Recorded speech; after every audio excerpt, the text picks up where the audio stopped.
Antes dessa história incrível começar, é importante que você saiba que ela não é para os fracos de coração.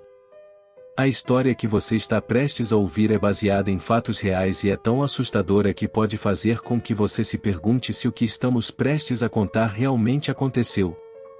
Gostaria de aproveitar para agradecer o nosso corajoso inscrito, Michael, por compartilhar conosco este relato incrível, que será narrado no vídeo de hoje. Agora, prepare-se para entrar em um mundo de suspense e mistério, onde a linha entre a realidade e o terror é tênue. Aperte os cintos, apague as luzes e prepare-se para ouvir a história que vai deixar você arrepiado da cabeça aos pés. Você está pronto? Então, vamos começar! Sejam muito bem-vindos ao canal Escuridão Macabra, onde você encontra os vídeos mais aterrorizantes do YouTube. Vídeos novos todos os dias. Me chamo Michael e gostaria de falar que sobrevivi ao incidente em Franco da Rocha, um evento bizarro que começou na salinha de um velório. O que vou relatar aconteceu há pouco mais de uma década, mas eu ainda me lembro, perfeitamente, do maldito cheiro de vela que avançava para dentro de minhas narinas. Lembro de como meu corpo estremecia de pavor, e nas noites mais frias, quando o vento uiva em minha janela, eu posso ouvir os gritos de desespero das pessoas que estavam naquele velório. E mais na escuridão do meu quarto. Oh! Maldição! Ainda posso ouvir os gemidos dos seres infernais que vieram com a névoa naquele fatídico dia. Estávamos no velório do tio Afonso, e na salinha ao lado outro velório acontecia simultaneamente, e pasmem, o corpo que estava sendo velado na outra sala era o que sobrou da amante do tio Afonso. Eles mantinham um caso às escondidas, voltavam de um motel no meio da noite e sofreram um grave acidente de carro.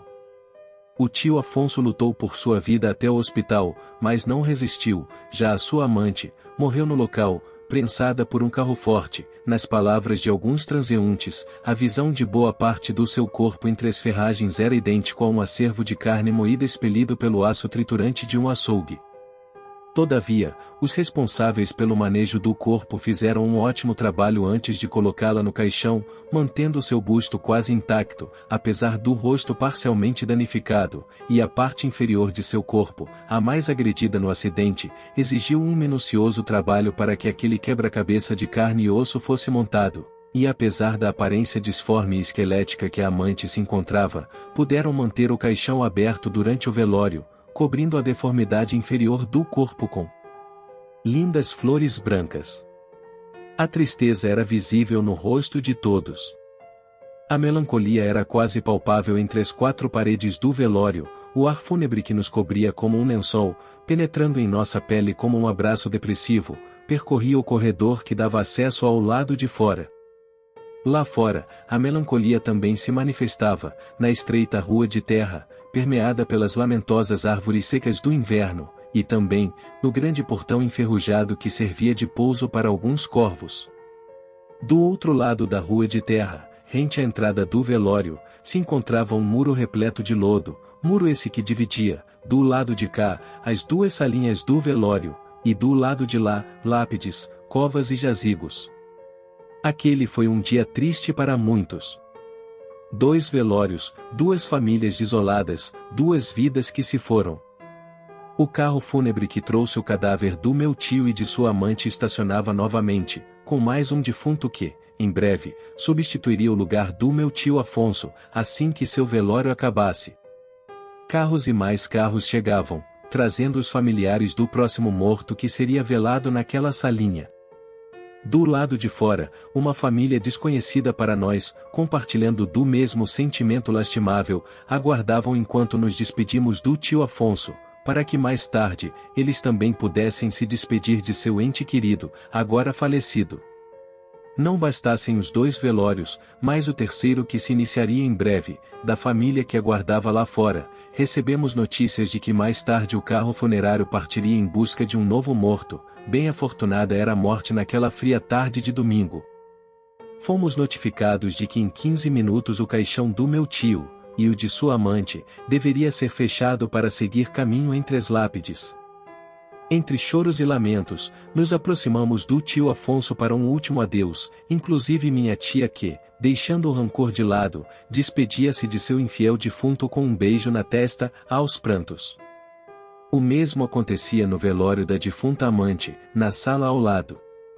Fui o último a me aproximar do caixão para me despedir daquele corpo enrijecido, de coloração de cera velha, mas fui interrompido, pois foi exatamente a partir daí que se iniciou os momentos mais aterrorizantes da minha vida. Alguém invade a sala do velório, um homem barbudo, de olhos arregalados, semblante assustado, tentava dizer algo, mas faltava fôlego para se expressar. Com a mão no peito e se esforçando para respirar, ele finalmente conseguiu pronunciar algumas palavras daquela boca seca e esbranquiçada. Dizia ele, já rouco, que eles estavam se aproximando. Tentamos acalmar aquele homem e pedimos para que ele se explicasse melhor, mas a única coisa que ele fazia era apontar o dedo trêmulo para o lado de fora, dizendo que eles o estavam se aproximando, e que deveríamos fazer silêncio. Fui buscar água para o homem, mas logo retornei, quando vi as pessoas que estavam do lado de fora, esperando para velar o seu defunto, entrando ligeiramente pela estreita porta do velório, todos amontoados e desesperados. A salinha onde velávamos tio Afonso agora estava lotada. Eu, minha família, a da amante e as pessoas que estavam lá fora dividiam o mesmo espaço. Apoiando firme as mãos no caixão do meu tio, o motorista do carro funerário começou a falar. Ele retornou, e eu pude ver com meus próprios olhos, disse o motorista do veículo fúnebre, vi que a multidão corria para dentro do velório enquanto eu fumava meu cigarro no carro. Pensei que os barulhos, vindos de trás do carro funerário eram das pessoas trombando em sua traseira, mas quando olhei no retrovisor, notei que a tampa do caixão estava se movendo, o mesmo caixão que me acompanhou durante a viagem, com um morto dentro. Meu Deus, como isso é possível? Um senhor aglomerado junto a nós se manifestou. Você está dizendo que meu filho está vivo? Meu filho? Você tem certeza? Preciso vê-lo. Ajudem-me a chegar ao carro funerário. Oh, graças ao bom Deus, meu filho querido abriu a tampa do caixão. Ele está vivo. Está vivo. Gritava o senhorzinho enquanto tentava se movimentar apoiado em sua bengala, dando pequenos passos bambos, acompanhado de sua sobrinha que o ajudava. O homem barbudo, ao retomar o fôlego, alertou o velho e sua sobrinha de que não era uma boa ideia irem para o lado de fora. A esperança do velho em rever seu amado filho, era mais forte que tudo, e nisso, algumas pessoas o seguiram, correndo para longe dali, sobrando apenas 6 pessoas ao meu lado. Não demorou muito para a sobrinha retornar apressada para dentro do velório, aos berros. Não sei o que se passa lá fora, mas é seguro que fiquemos aqui. O motorista não estava delirando, Maurício, o filho do meu tio, realmente saiu do caixão e caminhava lentamente, vindo de encontro a nós, pronunciando algumas palavras indecifráveis como se o ódio tomasse conta de seu ser. Fiquei apavorado, com muito medo e decidi voltar, deixando o teimoso do meu tio do lado de fora. Do outro lado do muro, onde os enterrados permaneciam em sono perpétuo, a jovem assustada disse ter visto um nevoeiro se formando, e de lá, vozes pronunciavam um estranho e assustador dialeto em sincronia. Logo pudemos ouvir as vozes que ecoavam lá fora se aproximando do velório, e não demorou muito para que a névoa invadisse o local onde estávamos. Gradualmente nossa visão ficou embaçada com o gélido nevoeiro. A bruma se alastrava com velocidade, diferente de todas que já vi, carregada de um grotesco aroma de enxofre e pus, extremamente desagradável, causando ânsia em todos nós. A escuridão é assustadora para muitas pessoas, mas, depois daquele dia, o oposto da escuridão é o que realmente me atormenta. Murmúrios vindo do corredor nos manteve em alerta e em silêncio, logo, passos rastejantes anunciavam que algo se aproximava da sala onde estávamos. Sutilmente uma silhueta se tornava a cada vez mais perceptível na névoa maldita, e a cada passo que a criatura dava, mais visível ficava. Meus olhos, já ardendo, enxergava apenas névoa e silhuetas. Dei ligeiros passos para trás enquanto aquele ser vinha em nossa direção. Minha lombar foi ao encontro do caixão do tio Afonso, apalpei o caixote fúnebre até passar para o outro lado, onde eu acreditava ser mais seguro, podendo ficar, pelo menos, alguns centímetros distantes do ser que se aproximava lentamente. A névoa se dissipou com rapidez, então, o rosto sinistro de olhos cozidos veio à tona, era um defunto de lábios inchados, de aparência pegajosa e nojenta, espumando pequenas partículas de saliva que escorriam até o queixo. O grito de uma senhora fez com que o defunto mudasse seu curso, virando-se e indo ao encontro do berro desesperado daquela pobre mulher. Aproveitamos a oportunidade e saímos ligeiros da salinha, correndo para o fim do corredor enquanto os gritos da senhora minimizavam até atingir o silêncio. Ficamos encostados na parede ao fim do corredor, sem saber para onde fugir, observando a passagem que dava acesso ao lado de fora, alguns metros à nossa frente, onde o nevoeiro ainda era denso. Na metade do corredor, do lado esquerdo, estava a entrada para a salinha onde jazia meu tio, e do lado direito, a entrada para a salinha da amante, lugar de onde veio um estrondo que nos assustou, e eu estava convicto de que o barulho foi causado pela queda de seu caixão. Ó, criatura bestial ressuscitada pela bruma de enxofre, sei que está acordada, maldita mulher! Resmungava baixinho o homem ao meu lado. Após o estrondo, gemidos dolorosos se iniciaram de lá de dentro, e de tanto medo, nos esprememos na parede, parecia não haver escapatória. Ficamos todos em silêncio. Tentarei descrever a mórbida aparência da amante do meu tio. Bem devagar ela saiu da salinha, em direção ao corredor onde estávamos. Primeiro surgiu uma de suas mãos, horrorosa, semelhante a pequenos galhos secos, segurando com dificuldade uma vela já apagada. Então surge sua face maléfica, também de coloração de cera velha, escrota, com leves marcas de costura. Seus olhos estavam abertos, porém, cinzentos como massa de cimento. A parte de trás da cabeça carecia do grisalho cabelo de palha. Então, seu tronco surge no corredor, e a cada passo que a defunta seminua dava, sua camisola deslizava até o chão, deixando à mostra seu bizarro corpo nu, que se assemelhava a uma marionete destroçada, de andar desengonçado, tremendo os ombros como uma britadeira. O pouco que sobrou de sua costela, movia-se da forma mais estranha, para cima e para a esquerda, como se estivesse desencaixando daquele ser pútrido remendado. A carcaça demoníaca se virou para nós e veio em nossa direção, lançando uma risada tenebrosa, deixando cair o pedaço de algodão que cobria sua boca. Eu não sabia distinguir se ela estava rindo, chorando ou gemendo de dor, só sei que nunca mais ouvi algo tão assustador saindo da boca de alguém. O próprio monstro de Frankenstein se assustaria com aquela visão. Instintivamente, corri em direção à criatura e, ao me aproximar, joguei-me para o lado esquerdo, levando meu ombro a um impacto com a parede, conseguindo passar pela defunta sem ser pego.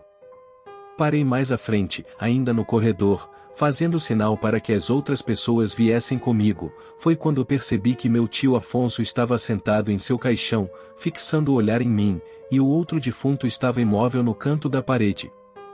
Ninguém teve coragem de fazer o que fiz, continuaram se espremendo na parede enquanto o podre ser os encurralava. Eu não suportava mais a visão daquelas terríveis nádegas em movimento, foi então que corri para fora do velório e notei o crepúsculo vespertino enquanto os gritos dos que ficaram lá dentro entoavam em agonia. A névoa ainda era presente em alguns pontos do lado de fora, onde algumas silhuetas de mortos ressuscitados perambulavam, e do outro lado do muro ainda era possível ouvir as vozes demoníacas. Entrei no carro funerário e pisei no acelerador. Enquanto dirigia, notava muitas velas acesas espalhadas pela estrada. Peguei um atalho, numa ruazinha que cortava o cemitério, entre algumas lápides. Por essa rua, da janela, eu podia ver, com um pouco de dificuldade por conta da sútil névoa, diversos corvos se aglomerando nas cruzes de cimento e sobrevoando alguns defuntos ambulantes. Eu podia enxergar a terra das covas movimentando-se, de onde mais alguns seres sinistros despertariam, e por todo canto, pessoas clamavam por socorro. Logo eu estava longe daquele lugar, seguindo a estrada que dava acesso à saída daquela cidade macabra. Desde então, nunca retornei. E este é apenas um dos relatos dos sobreviventes de Franco da Rocha, e sim, existem muitos outros casos assustadores, de pessoas que estiveram face a face com o mal. Agora, já passa da meia-noite e, como de costume, deito minha cabeça no travesseiro para tentar dormir, e enquanto o sono não chega, permaneço, mais uma vez, como todas as noites dos últimos 13 anos, observando o ser nu que caminha no corredor do meu quarto, carregando sua vela fumacenta, me observando até que eu apague de sono, quando, na verdade, ela espera que eu apague de vez, para me carregar, sabe-se lá para qual inferno de onde ela veio. E assim termina mais esta história de terror. Deixo aqui o meu agradecimento ao Michael, pela confiança em compartilhar este relato emocionante e aterrorizante ao mesmo tempo. Lembrando que o canal Escuridão Macabra faz os vídeos de relatos, baseados nas histórias passadas pelos nossos inscritos, não atestando a veracidade dos fatos. Agora fica a seu critério, decidir, se este relato é real, ou apenas uma história, de terror contada, para entreter a todos. Se você ficou até aqui, significa que gostou do vídeo, então se tiver gostado, eu te convido a fazer parte da família Escuridão Macabra. Se inscreva no canal e ative o sininho, para que assim que sair um novo vídeo no canal, o YouTube te informe imediatamente. Se não for pedir muito, compartilhe este vídeo o máximo que puder, e para fortalecer o canal, deixe o seu like. A família Escuridão Macabra agradece de coração. Agora vai aparecer 2 vídeos, um deles, sou eu que estou indicando, e o outro é o próprio YouTube, escolha um deles, assista, e se arrepie com as histórias. Muito obrigado e até o próximo vídeo.